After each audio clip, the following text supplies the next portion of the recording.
ராமானுஜதயா பாத்திரம் ஞான வைராக்கியபூஷணம் ஸ்ரீமத்வேங்கடநாதார்யம் வந்தே வேதாந்ததேசிகம். தஸ்மை ராமானுஜார்யாய நமः பரமயோகினே யः ஸ்ருதிஸ்மிருதிசூத்ராணாம் அந்தர்ஜ்வரமசீஷமத். அருள்மிகுத்ததொருவடிவாய் கச்சிதன்னில் ஐப்பசி மாதத் திருவோணத்து நாளில் பொருள் மிகுத்த மறைவிளங்கப் புவியோர் உய்ய பொய்கதனில் வந்துதித்த புனிதா. முன்னாள் இருளதனில் தன் கோவலிடைகழிச் சென்று இருவருடன் நிற்கவும் மாலிடை நெருக்க திருவிளக்காமெனும் வையந்தகளினூராம் செழும் பொருளை இணக்கருள் செய்திருந்த நீயே. பொறுப்பிடையே நின்றும் புனல் குளித்தும் ஐந்து நெருப்பிடையே நிற்கவும் நீர் வேண்டா. விருப்புடைய வெக்காவே சேர்ந்தானை மொய்மலர் தோய் கை தொழுதால் அக்காவே தீவினைகளாய்ந்து. காஞ்சி பாக்யம் கமல நிலையா சேதசோபீஷ்ட சித்திஹி கல்யாணானாம் நிதிரவி கலஹா கோபி காருண்ய ராசிஹி. புண்ணியானாம் நः பரிணதிரசௌ பூஷயன் போகிஷய்யாம் வேகாசேதுர்ஜயதி விபுலோ விஸ்வரக்ஷைகஹேதுः. ஸ்ரீமதே கோமலவல்லி நாயிகா சமேத ஸ்ரீ யதோக்தகாரி பரபிரம்மனே நமஹ. இன்றைய தினம் 108 திவ்யதேசங்களிலே, தொண்டை நாட்டு திருப்பதிகளிலே, காஞ்சி திவ்யதேசங்களிலே திருவெக்கா என்கிற திவ்யதேசத்தினுடைய அனுபவம். வெக்கா என்ற ஆழ்வார்களாலே மங்களாசாசனம் பண்ணப்பட்டதும் யதோக்தகாரி சந்நிதி என்று விவகரிக்கப்படுவதுமான திவ்யதேசம். ஆச்சரியமான ஒரு திவ்யதேசம் இது. இந்த திவ்யதேசத்திற்குன்னு நிறைய தனிச்சிறப்புகள்லாம் உண்டு. ஒன்னும் தேவப்பெருமாள் காஞ்சிபுரம் அப்படின்னாலே தேவப்பெருமாள் தான் எல்லோருக்கும் ஞாபகத்துக்கு வருவார். சுவாமி தேசிகனும் கூட தேவப்பெருமாளுடைய அவதாரத்துக்காக தான் இவாள்லாம் உபாயமாகவும் அனிஷ்ட நிவரத்துக்காலாகவும் இருந்துருக்கா அப்படின்னு எல்லாம் கொண்டாடுறார். அப்போ தேவப்பெருமாள் தான் காஞ்சிக்கு பிரதானமான பெருமாள் அப்படின்னாலும் அவர் எழுந்தருளி இருக்கிறதான அந்த காஞ்சிபுர திவ்யதேசத்திலே அவர் வருவதற்கு முன்னாலேயே அவதரித்த பெருமாள்கள் அப்படின்னு பார்த்தா இந்த யதோக்தகாரி பெருமாளும் ஒருவர் அப்படின்றது, அவரை காட்டிலும் இவர் பெரியவர் அப்படின்றதுக்கான ஒரு விஷயம். அதனால நிறைய பேர் காஞ்சிபுரத்துல இந்த எம்பெருமானை பெரிய பெருமாள் அப்படின்னு சொல்லுவா. தேவப்பெருமாளை காட்டிலும் பெரிய பெருமாள், அவருக்கு முந்தியே வந்த பெருமாள் அப்படின்றதுனால. ஆனா இவர் வேற அவர் வேற இல்ல, எல்லாரும் ஒண்ணுதான் அப்படின்னு சுவாமி தேசிகன் கொண்டாடுறதையும் அனுபவித்தோம். ஏகம் வேகவதி மத்தியே ஹஸ்திசைலேஷ திருஷ்யத்தே. திருவெக்காவிலே சயனித்துக் கொண்டிருக்கக்கூடிய எம்பெருமானும் ஒன்னும், ஹஸ்திகிரி மலை மேல நிக்கிற தேவப்பெருமாளும் ஒன்னும். இவன் உபாயம், அவன் பலம். ஆக ரெண்டு எம்பெருமானும் ஒன்றுதான். பெருமாளை அடைவதற்கு பெருமாளே உபாயம், அவனே பலம் அப்படின்றது போல இவா ரெண்டு பேரும் ஒண்ணுதான், வித்தியாசம் இல்லைன்னு சாதித்தார். இருந்தாலும் அவதாரத்தினாலே யார் முந்தியவான்னு பாக்குறச்ச தேவப்பெருமாளுக்கு முந்தின பெருமாள் அப்படின்ற ஏற்றம் ஒண்ணு. இன்னொன்னும் காஞ்சிபுரத்திலே 13-14 திவ்யதேசங்கள் இருந்தாலும் கூட அங்க இருக்கிற எல்லா எம்பெருமான்களும் ஒண்ணு நின்ன திருக்கோலம், இல்லையாட்டா அமர்ந்த திருக்கோலம். கொஞ்சம் வித்தியாசமா உலகளந்த பெருமாள் அளந்த திருக்கோலம், நடந்தானாக உலகளக்கும் திருக்கோலத்திலே எழுந்தருள் இருக்கிறார். சயன பெருமாள் அப்படின்னு பார்த்தா அவ்வளோ பெரிய காஞ்சிபுரத்திலே 14 திவ்யதேசங்கள் இருக்குமதான இடத்திலே ஒரே ஒரு சயன பெருமாள் அப்படின்னா இவர் மட்டும்தான். பெரிய பெருமாளான ஸ்ரீரங்கநாதனை போல சயனித்துக் கொண்டிருக்கிறபடினாலே பெரிய பெருமாள் அப்படின்ற அனுபவமும் இருக்கலாம். அது ஒரு ஏற்றம். தேவப்பெருமாளை காட்டிலும் காலத்துக்கு முந்தியவர் அப்படின்றது ஒன்னும், அவ்வளோ பெரிய திவ்யதேசத்திலே அத்தனை திவ்யதேசங்களிலே சயனிச்சின்றிருக்கிற பெருமாள் அப்படின்றது ரெண்டு. ஆழ்வார்கள் அவதார ஸ்தலம் அப்படின்றது திவ்யதேசத்தை காட்டிலும் வசத்தின்னு பார்த்தோம். எந்த ஆழ்வார்களாலே மங்களாசாசனம் பண்ணப்பட்டால் திவ்யதேச அந்தஸ்தை ஒரு க்ஷேத்திரமானது பெறுகிறதோ அந்த ஆழ்வாருடைய அவதார ஸ்தலமானது மங்களாசாசனத்திற்கு ஹேத்துவானபடியினாலே அது திவ்யதேசத்தை காட்டிலும் வசத்தி அப்படின்னு அனுபவித்தோம். அப்படி ஒரு ஆழ்வார், பொய்கை ஆழ்வாருடைய அவதார ஸ்தலமாக திகழ்வது இந்த திருவெக்கான்னு சொல்லக்கூடியதான திவ்யதேசம். இன்னும் சொல்ல போனா ஆழ்வார்கள்ல முதலாழ்வார்கள் அப்படின்னு 3 பேரை சொல்றோம். அதுலயும் முதலாவதான பொய்கை ஆழ்வாருடைய அவதார ஸ்தலம் கிட்டத்தட்ட ஆழ்வார்கள் அப்படின்னு அவதாரம் பண்ணினது, அதுக்கு நாற்றாங்கால் போட்டதே இந்த திவதேசம் தான் அப்படின்னு சொன்னா ஆச்சரியப்படுறதுக்கு இல்லை. இது ஒரு ஏற்றம். இன்னும் ஒரு ஏற்றம் அப்படின்னு பார்த்தா, சுவாமி தேசிகனுடைய அவதார ஸ்தலம் திருத்தன்கான்னு சொல்லக்கூடிய விளப்பள்ளி பெருமாள் சன்னதிக்கு அருகே இருக்கக்கூடியதான தூப்புள்ளி எல்லோருக்கும் தெரியும். காஞ்சிபுரத்துல சுவாமி எழுந்தருளி இருந்தப்போ அங்கதான் நித்தியவாசம் பண்ணினார். அங்கதான் சுவாமியினுடைய திருமாளிகை, சுவாமியினுடைய அங்கதான் இருந்தது. சுவாமியினுடைய ஆச்சாரியரும் மாதுளருமான கிடாம்பி அப்புள்ளார் இருந்தாரே சுவாமி, அவருடைய திருமாளிகை திருவெக்காவுக்கு அருகேதான் இருந்தது அப்படின்னு பெரியவா சொல்லுவார். திருவெக்காவுக்கு அருகே அப்புள்ளாருடைய திருமாளிகை. அவர் திருத்தன்காவுக்கு வந்து பெருமாளை சேவிச்சுட்டு மருமான பார்த்துட்டு கொஞ்சிட்டு அங்கே இருந்து தேவப்பெருமாள் சன்னதிக்கு அம்மாள் காலக்ஷேபம் கேட்கறதுக்கு போறச்ச இந்த குழந்தைய அழிச்சுட்டு போனார் அப்படின்னு பெரியவா சொல்றது உண்டு. இப்படி நம்முடைய ஆச்சாரியனுக்கும் ஆச்சாரியனான அப்புள்ளாருடைய திருமாளிகை எழுந்தருளி இருந்த பிரதேசம் அப்படின்றத நமக்கெல்லாம் ஒரு ஏற்றம். இன்னும் ஒரு ஏற்றம் அப்படின்னு பார்த்தா, ஒரு 200-250 வருஷத்துக்கு முன்னாலே பெரியாண்டவன் சொல்லக்கூடிய சுவாமி, வத்தல் சுவாமி அப்படின்னு அவருக்கு திருநாமம், பெரியாண்டவன் சொல்றது உண்டு. ஸ்ரீனிவாச மகாதேசிகன் திருநாமம். ஸ்ரீமத் ஆண்டவன் ஆசிரமத்திலே வழுத்தூர் ஆண்டவன், திருத்துறப்பூண்டி ஆண்டவனுக்கு அடுத்தபடியா பட்டத்தை அலங்கரித்த மகான் பெரியாண்டவன்.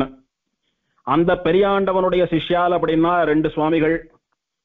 ஒருத்தர் ஸ்ரீ பாதுகா சேவக ராமானுஜ மகாதேசிகன் அப்படின்னு சிண்டாண்டவன் அப்படின்னு, அந்த சின்னாண்டவன்ல இருந்து அப்படியே ஆண்டவன் ஆசிரமம் தொடர்ந்து வர்றது. அப்படி வழுத்தூர் ஆண்டவன், திருத்துறப்பூண்டி ஆண்டவன், பெரியாண்டவன், சின்னாண்டவன் அப்படின்னு இன்னைக்கு இருக்கிற ஆண்டவன் வரைக்கும் ஆண்டவன் ஆசிரமம், பெரியாசிரமம் வந்து இருக்கு. பெரியாண்டவனுடைய இன்னொரு சிஷ்யரான வேலியநல்லூர் ஆண்டவன் நாராயண மகாதேசிகன் அப்படின்ற சுவாமி, அவருடைய சிஷ்யரான பவுண்டரீகபுரம் ஆண்டவன் ஸ்ரீனிவாச மகாதேசிகன் அப்படின்னு இப்ப இருக்கிற ஆண்டவன் வரைக்கும் பவுண்டரீகபுரம் ஆண்டவன் ஆசிரம பரம்பரைன்றது ஒண்ணு வந்துட்டு இருக்கு.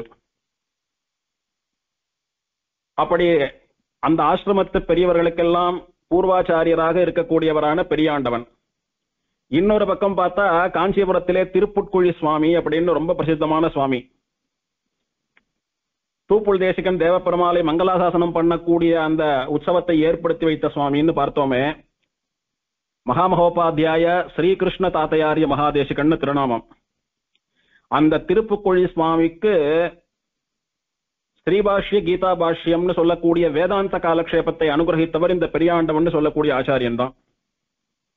ஆக பெரியாண்டவனுடைய வேதாந்த காலக்ஷேப பரம்பரையானது திருப்புக்குழி சுவாமி மூலமாக வில்லியம்பாக்கம் சுவாமி, காஞ்சி ஐயாவத்து சுவாமி அப்படின்னுட்டு அந்த பரம்பரை ஒரு பக்கம் தனியா சுயமாச்சாரிய பரம்பரையா இருந்துட்டு இருக்கிறது. திருப்புக்குழி சுவாமி ஏற்கனவே தாத்தாச்சாரியர். அவர் 74 சிம்மாசனாதிபதிகள்ல ஒருத்தர் வம்சத்துல வந்தவர். அவர் சமாசிரயணம் பண்ணக்கூடிய ஆச்சாரிய புருஷ வம்சத்தை சேர்ந்தவர். அப்படின்னாலும் வேதாந்த காலக்ஷேபம் ஆசிரியத்தபடினாலே வேதாந்த பரம்பரையிலே பெரியாண்டவனுடைய பரம்பரையா அது ஒரு பரம்பரையா ஒரு கிளையம் வந்துட்டு இருக்கிறது. அந்த பெரியாண்டவன் பூர்வாசிரமத்திலே எழுந்தருளி இருந்தது. அந்த ஆண்டவனுடைய வம்சத்திற்கு பகல் தீவட்டியார்னு பேர். அந்த பகல் தீவட்டியார் ஒரு காலத்துல எங்க இருந்தான்னா, யதோக்தகாரி பெருமாள் சன்னதி தெரு முழுக்க அவாதான் இருப்பாளாம். அவாதான் முழுசா இருந்து யதோக்தகாரி பெருமாளுக்கு நிறைய கைங்கரியங்களை எல்லாம் அந்த காலத்துல பண்ணிண்டு பெருமாளுக்கு வேத பாராயணம் எல்லாம் பண்ணிட்டு இருந்ததா சொல்றது உண்டு. இப்படி பல ஏற்றங்களை சொல்லிக் கொண்டே போகலாம். அந்த எம்பெருமானை இன்னைக்கு அனுபவிக்க போகிறோம்.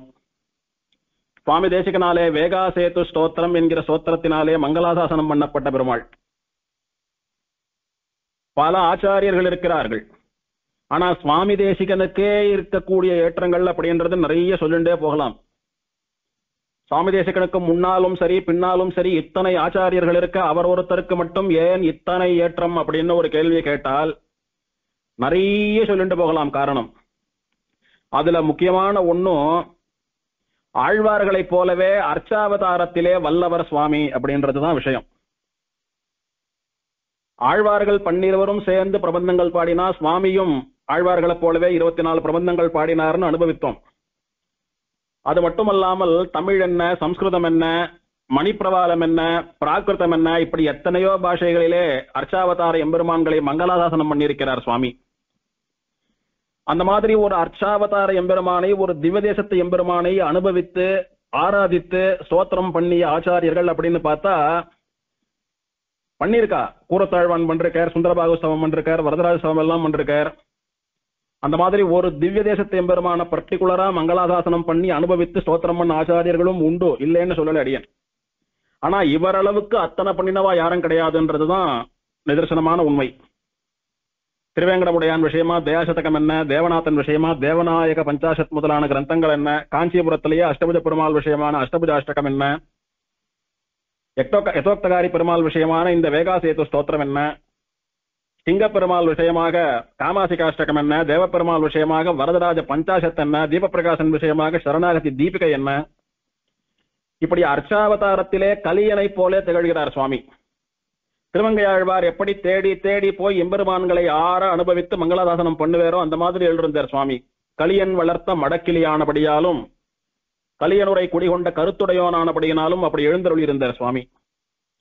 அப்படி சுவாமியினுடைய ஆச்சரியமான அனுபவத்திற்கு விஷயமாகி அவருடைய வாயாலே 10 ஸ்லோகங்களை பெற்றுக்கொண்ட எம்பெருமான் இந்த எம்பெருமான் அப்படின்றது இன்னொரு ஏற்றம். இங்கே எம்பெருமானுக்கு வேகாசேது அப்படின்னு சம்ஸ்கிருதத்திலே திருநாமம். வெக்கணை கிடந்த பெருமாள் அப்படின்னு தமிழ்ல சொல்றோம். சேது அப்படின்னா அணை, வேகா சேது அப்படின்னா வேகவதி நதிக்கு நடுவே அணையாக கிடந்த பெருமாள் அப்படின்னு அர்த்தம். அதெல்லாம் என்னன்றத ஸ்தலபுராணத்துல பார்க்க போறோம். இன்னொரு திருநாமம் பெருமாளுக்கு யதோக்தகாரி அப்படின்னா சொன்ன வண்ணம் செய்த பெருமாள் அப்படின்னு இன்னொரு அர்த்தம்.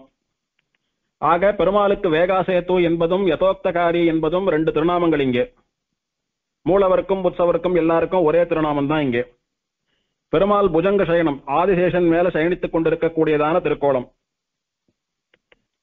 இந்த திவ்ய தேசத்திற்கு சில ஏற்றங்கள் உண்டுன்னு சொன்னோமே, அதுல இன்னொரு ஏற்றம் என்னன்னு பார்த்தால், பொதுவா பெருமாள் சயனிச்சுருக்கிறது இடமிருந்து வலம் தான் சயனிச்சுருப்பார். இடது பக்கம் தலை இருக்கும், வலது பக்கம் திருவடி இருக்கும். ஆனா இந்த பெருமாள் வலம் இருந்து இடமா மாறி சயனிச்சுருக்கார் அப்படின்றதும் இங்க ஒரு விசேஷம். அது ஏன்றதையும் அப்புறம் பார்க்கலாம். பெருமாள் இப்படி ஆச்சரியமா வேகாசேதோ யதோக்தகாரி என்கிற திருநாமங்களிலே ஆதிசேஷன் மேலே வலம் இருந்து இடமாக மேற்கு நோக்கி திருமுக மண்டலத்தை வைத்துக் கொண்டு சயனித்துக் கொண்டிருக்கக்கூடியதான திவ்யதேசம். பெருமாளுடைய திருவடிக்கு அருகே சரஸ்வதியானவள் கையை கூப்பிக்கொண்டு பெருமாளை சேவித்துக் கொண்டு அமர்ந்து கொண்டிருக்கிறாள். அது வேறெங்கும் பார்க்க முடியாததான ஒரு காட்சி. தாயாருக்கு கோமலவல்லி அப்படின்னு திருநாமம். கோமலவல்லி தாயார், மூலவருக்கும் உற்சவருக்கும் ஒரே திருநாமம் தான். தாயாருடைய மூர்த்தி பேதத்திலே திருநாம வித்தியாசம் கிடையாது. மூலவருக்கு ஒரு திருநாமம், உற்சவருக்கு ஒரு திருநாமம்னு கிடையாது. உற்சவருடைய படத்தை அடியேன் ஷேர் பண்ணிருக்கேன். காஞ்சிபுரத்து எம்பெருமான்களிலேயே நல்ல உயரமான உற்சவர்னு பார்த்தா இவர் தான். அது அத்தனை திவதேசத்து எம்பெருமான்களையும் சேவித்தவாளுக்கு, அனுபவித்து சேவித்தவாளுக்கு நன்னா தெரியும். இந்த யதோக்தகாரி பெருமாள்னு சொல்லக்கூடிய சொன்ன வண்ணம் செய்த பெருமாள் தான் நன்னா உயரமான மூர்த்தி. உயரமாக அதுக்கு தகுந்த திருமேனி லட்சணத்தோட கூட பெருமாள் நன்னா ஆச்சரியமாக இருக்கக்கூடிய திருமேனி சௌந்தரியத்தை உடைய பெருமாள். பெருமாளுடைய திருமுக மண்டலமானது நன்கு பூத்து புன்முறுவல் பூரிக்கக்கூடியதான திருமுக மண்டலம். பெருமாள் ரொம்ப சாத்விகமா தன்னுடைய கண்கள்ல சாந்தம்னு சொல்லக்கூடிய சாந்தி ரசத்தை அப்படியே பிரவகமாக விட்டுக்கொண்டு சேவை சாதிக்கக்கூடியதான ஒரு காட்சி. இந்த பெருமாளுக்கு அனுரூப திவ்ய தம்பதிகளாக, அனுரூப தர்மபத்னிகளாக ஸ்ரீதேவியும் பூமிதேவியும் எம்பெருமானுக்கு போகார்ச்சைகளாக இருந்து கொண்டு சேவை சாதிக்கக்கூடியதான சேவை. தினைத்தனையும் திருமகளை விடாதார் என்று சொல்கிறது போல பிராட்டிமார்களை பிரியாமல் உபயநாச்சிமாரோட கூட எம்பெருமான் எழுந்தருளியிருக்கிறான். மேல் 2 திருக்கரங்களாலே சங்க சக்கரங்களை பற்றி கொண்டு கீழே வலது திருக்கரம் அபய முத்திரையை வைத்துக் கொண்டு இடது திருக்கரமானது கதாயுதத்தை தாங்கிக் கொண்டு நிற்கக்கூடியதான ஒரு காட்சி. ரொம்ப ஆச்சரியமா, ரொம்ப அழகான பெருமாள். இந்த எம்பெருமானை திருமஞ்சன காலத்திலே கவச்சம் இல்லாமல் வெறும் திருமேனியை சேவிப்பதற்கு பாக்கியமாகும். அப்படி இருப்பார் பெருமாள். கவச்சம் இல்லாம பெருமாளை சேவிக்கிறச்ச அப்படியே ஜலம் போல உருகிடலாம். வெயில்ல வச்ச ஐஸ் கட்டி போல அப்படியே மனசு அப்படியே உருகி போயிடும். அப்படியே நில கொள்ளாத மனசெல்லாம். அவ்வளவு அழகா இருப்பார் பெருமாள். என்னை காணும் பெருமாள் திருமஞ்சனத்தை சேவிக்கக்கூடியதான பாக்கியம் கிடைக்கிறச்ச நமக்கு அந்த ஒரு அனுபவம் ஏற்படும். ஒரு முறை சேவிச்சிட்டோமானா திரும்ப திரும்ப போய் சேவிக்கணும் அப்படின்ற எண்ணம் தான் வந்துட்டு இருக்கும் மனசுல. சேவிச்சோம் போறோம் அப்படின்னு ஆகாது. தாயார் ஆச்சரியமா இந்த எம்பெருமானுடைய திருமுக மண்டலத்திற்கு ஏத்த அழகோட கூட இருக்கக்கூடியவளான கோமலவல்லி நாச்சியார். மென்மையான கொடி போல இருக்கக்கூடிய அழகி. உயரமோ திருமேனி வாட்டமோ எல்லாம் எம்பெருமானுக்கு பொருத்தமாகவே இருக்கக்கூடியதான அனுரூப தாம்பத்தியம். மலர்ந்த முகத்தோடைய கூட இருக்கக்கூடியவளான அகன்ற விழிகளோடு கூட இருக்கக்கூடியதான நாச்சியார். மேலிரண்டு திருக்கரங்களாலே புஷ்பத்தை ஏந்திக் கொண்டு கீழிரு திருக்கரங்கள் வரதஹஸ்தமும் அபயஹஸ்தமும் ஏந்திக் கொண்டு சேவை சாதிக்கக்கூடிய ஆச்சரியமான தாயார். விமானம் வேத சார விமானம் அப்படின்னு பெயர். வேதத்தினுடைய சாரமான திவ்ய தம்பதிகளை எம்பெருமான் ஸ்ரீமன் நாராயணனை காட்டிக் கொடுக்கக்கூடியதான விமானம். வேதம் அகன்று விரிந்து பறந்திருக்கிறதே, அதனுடைய சாரம் என்ன அப்படின்னா ஸ்ரீமன் நாராயணனே பரதத்துவம், அவனை அடைவதற்கு அவனே வழின்னு சொல்லக்கூடியதுதான் வேதத்தினுடைய சாரம். அதை அப்படியே பிரதிபலிக்க கூடியதான விமானம். இவ்வளவு ஆச்சரியமா விமானம் இருக்கிறதே, உள்ள என்ன இருக்குன்னு போய் பார்த்தா வேதத்தினுடைய சாரமான ஸ்ரீமன் நாராயணன் இருக்கான் உள்ளே. யதோக்தகாரியும் கோமலவள்ளி தாயாரும் இருக்கா. அவளை அடைவதற்கு அவளே வழி. சுவாமி தேசிகனை புருஷகாரமாக கொண்டு பொய்கை ஆழ்வாரை சேவித்து கோமலவள்ளி நாச்சியாரையும் திருவெக்காய் எம்பெருமானையும் சரணாகதி பண்ணின போது அந்த பெருமாள் பிராட்டியே பலமாக கிடைக்கிறான் நமக்குன்றது அங்கே காட்டிக் கொடுக்கப்படக்கூடியதான விஷயம். அப்படி வேதத்தினுடைய சாரத்தை பிரதிபாதிப்பதான வேதசார விமானம். தீர்த்தம் பொய்கை புஷ்கரிணி அப்படின்னு பெயர். பொதுவா பொய்கை அப்படின்னா குளம் அப்படின்னு அர்த்தம். இங்க தீர்த்தத்துக்கு திருநாமமே பொய்கை புஷ்கரிணி அப்படின்னு அமைந்திருப்பது ஒரு ஏற்றம். பெருமாள் சன்னதிக்குள்ள இல்லாம சன்னதிக்கு வடக்கு பக்கத்திலே, பெருமாள் சன்னதிக்கு வலது புறத்திலே சன்னதியை விட்டு கொஞ்சம் தள்ளி இருக்கக்கூடியதான ஒரு புஷ்கரணி, பெரிய புஷ்கரணி. பெருமாள் சன்னதி மதில் சவத்துக்கும் இந்த புஷ்கரணி மதில் சவத்துக்கும் இடையே ஒரு சின்ன சாலை, ஒரு வீதி உண்டு. வீதிக்கு இந்த பக்கம் சன்னதி, அந்த பக்கம் புஷ்கரணி. அதற்குத்தான் பொய்கை புஷ்கரணின்னு பெயர். அந்த பொய்கை புஷ்கரணியிலே ஒரு பொற்றாமரை மலரிலேதான் பொய்கை ஆழ்வார் திரு அவதாரம் பண்ணினார். துவாபர யுகத்துக்கு கடைசியிலே ஐப்பசி மாதத்திலே திருவோண நட்சத்திரத்திலே காஞ்சிபுரத்திலே திருவெக்காய் என்கிற சொன்ன வண்ணம் செய்த பெருமாளுடைய திவ்ய தேசத்துக்கு சமீபத்திலே இருக்கக்கூடியதான பொய்கை புஷ்கரணியில் ஒரு பொற்றாமரை மலரிலே அவதாரம் பண்ணினவர் சுவாமி பொய்கை ஆழ்வார். பொய்கையிலே அவதாரம் பண்ணினவரானபடியினாலே பொய்கை ஆழ்வார்னு திருநாமம் இவருக்கு. அவர் அவதரித்ததான அவருடைய ஸ்ரீபாதம் சேர்ந்ததான பரம பவித்திரமான பொய்கை புஷ்கரணின்னு சொல்லக்கூடியதான தீர்த்தம். பெருமாள் யாருக்கெல்லாம் பிரத்யக்ஷம் அப்படின்னா பிரம்மா, சரஸ்வதி, பொய்கை ஆழ்வார், திருமழிசை பிரான், கணிகண்ணன் இவாளுக்கெல்லாம் எம்பெருமான் பிரத்யக்ஷம். ஸ்ரீபாஞ்சராத்திராகமத்தின்படி திருவாராதனங்கள் உற்சவங்கள்லாம் நடைபெறக்கூடியதான திவ்யதேசம். எம்பெருமானை மங்களாசாசனம் பண்ணின ஆழ்வார்கள்னு பார்த்தால் பொய்கை ஆழ்வார், பேயாழ்வார், திருமழிசை ஆழ்வார், நம்மாழ்வார், திருமங்கை ஆழ்வார் என்பதாக 5 ஆழ்வார்களுடைய மங்களாசாசனம் இவனுக்கு. மொத்தம் 5 பேர் பாசுரங்களையும் கூட்டினா 15 பாசுரங்கள் இந்த எம்பெருமானுக்கு. இவர் பெரிய பெருமாள் அப்படின்னு சொல்வதற்கு இதுவும் ஒரு காரணம். காஞ்சிபுரத்திலே 5 ஆழ்வார்களாலே மங்களாசாசனம் பண்ணப்பட்ட பெருமாள் அப்படின்னா இவர் தான். அது இத்தனை நாள் பெரிய காஞ்சிபுரத்தில் இருக்கக்கூடிய திவதேசங்களை எல்லாம் அனுபவிச்சுட்டு வந்தோம். கலியன் மட்டும் மங்களாசாசனம் பண்ணின கோவில்கள் தான் பெரும்பாலும் சேவித்தோம். சில கோவில்கள் 2 ஆழ்வார் 3 ஆழ்வார்னு தான் இதுவரைக்கும் பார்த்தோம். தேவப்பெருமாளையும் 5 ஆழ்வாருக்கு மேல பாடல, கீழே தான் பாடியிருக்கா. ஆகையினாலே மங்களாசாசன பலத்தினாலே பெரிய பெருமாள் அப்படின்ற பெயரை கொண்டும் பெரிய பெருமாள் அப்படின்னு அருளி செயல்ல ஊற்றமுடைய பெரியவர்கள் அனுபவித்திருக்கலாம். அதன் காரணமாகவும் பெரிய பெருமாள் அப்படின்ற பெயர் வந்திருக்கலாம் இவருக்கு. இது ஒரு ஏற்றம். திருமழிசை பிரான் பல்லாண்டு காலங்கள் எழுந்தருளி இருந்த திவதேசம் இது. திருமழிசை பிரான் பல ஆயிரம் காலங்கள் எழுந்தருளி இருந்தார். அதுல ரொம்ப வருஷங்கள் எழுந்தருளி இருந்த திவதேசங்கள் அப்படின்னு அவருடைய சம்பந்தம் பெற்ற திவதேசங்கள்னு சிலது உண்டு. திருவல்லிக்கேணி, திருக்குடந்தை, அந்த வரிசையிலே இந்த திருவெக்கான்னு சொல்லக்கூடியதும் பெருமாளுக்கும் ஆழ்வாருக்கும் இந்த திவதேசத்துக்கும் இருக்கக்கூடியதான சம்பந்தத்தை நமக்கெல்லாம் பறைசாற்றக்கூடியதான ஒரு விஷயம். நூற்றுக்கணக்கான வருஷங்கள் இந்த திருவெக்காவிலே திருமழிசை ஆழ்வார் எழுந்தருளி இருந்தார். அதுவும் ஒரு ஏற்றம். அதுபோக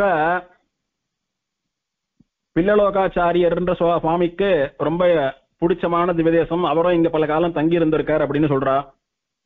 மணவாள மாமுனிகளும் இந்த சன்னதியிலே 1 வருஷ காலம் எழுந்தருளி இருந்து காலக்ஷேபம் சாதிச்சதாக சொல்றா. இந்த கோவிலினுடைய அமைப்பை பார்க்கலாம்.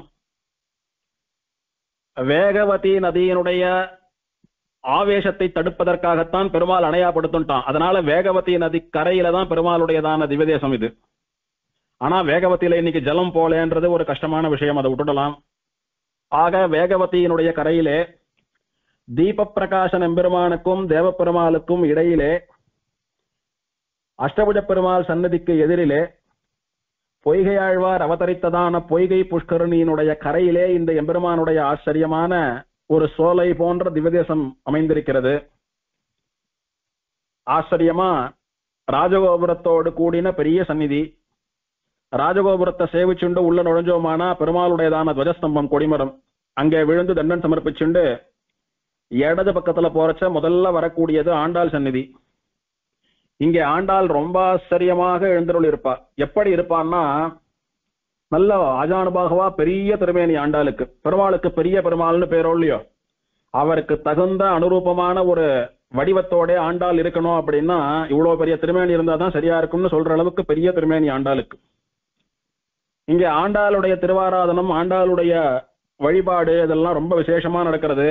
பிரார்த்தனை ஸ்தலம் போல நிறைய பேர் நிறைய பிரார்த்திச்சுண்டு ஆண்டாளுக்கு நிறைய பண்றா, அவளுக்கெல்லாம் நிறைய சித்தமாறுது, ஆணுகூல்யமாறுதுன்னு பிரத்யட்சமா பார்க்க முடியுது. பெரிய ஆண்டாள், அவ்வளோ பெரிய ஆண்டாளுக்கு நல்ல விசேஷமான பட்டு வஸ்திரம் எல்லாம் உடுத்தி ஜடையெல்லாம் தைச்சு நிறைய திருவாபரணங்கள்லாம் சாத்தி எப்போது வேண்டுமானாலும் எம்பெருமான் இவள் கரங்களை பற்றுவதற்கு சித்தமாக காத்து கொண்டிருக்கக்கூடிய மணப்பெண் போலே காட்சியளிக்கிறாள் ஆண்டாள் இங்கே. அப்படி ஆச்சரியமான ஆண்டாளை சேவித்துக் கொண்டு அப்படி மேல தொடர்ந்தோமானா இடது பக்கத்திலே முதல்ல நமக்கு சேவை சாதிக்கக்கூடியது பொய்கை ஆழ்வாருடைய சந்நிதி. ஆச்சரியமா ஒரு பெரிய மண்டபம். அந்த மண்டபத்துக்கு நடுவே ஒரு சின்னதான சன்னதியிலே பொய்கை ஆழ்வார் மூலவர் எழுந்தருளி இருக்கிறார்.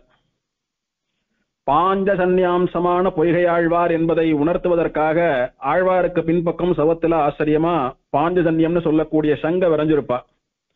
அந்த பாஞ்சஜன்யம்னு சொல்லக்கூடிய சங்கினுடைய அம்சமாக அவதரித்த ஆழ்வார் அப்படின்றத காட்டுறதுக்காக ஏகாந்தமா நிசப்தமா இருக்கக்கூடியதான சந்நிதி. அங்க போய் ஆழ்வாரை விழுந்து சேவிச்சுண்டு ஆழ்வாருடைய அவதார ஸ்தலமானபடியினாலே ஆழ்வாருடைய அவதாரத்தையும் அவர் நம்முடைய சம்பிரதாயத்திற்கு பண்ணின உபகாரத்தையும் முதல்ல திவ்ய பிரபந்தம்னு அவதரித்தது அவருடைய பிரபந்தம் தான். முதல்ல அருளி செயல் அப்படின்னு வந்தாலே 4000 திவ்ய பிரபந்தம்னு வந்தாலே இந்த உலகத்திலே அவதார கிரமத்தினாலே முந்தினதுன்னு பார்த்தா பொய்கை ஆழ்வார்னு சொல்லக்கூடிய முதலாழ்வாரினுடைய முதல் திருவந்தாதி தான். அப்படி 4000 திவ்ய பிரபந்தத்தை ஆரம்பித்து வைத்த ஆழ்வார் அப்படின்ற நன்றி உணர்வோடு கூட அந்த ஆழ்வாரை சேவித்துக் கொண்டு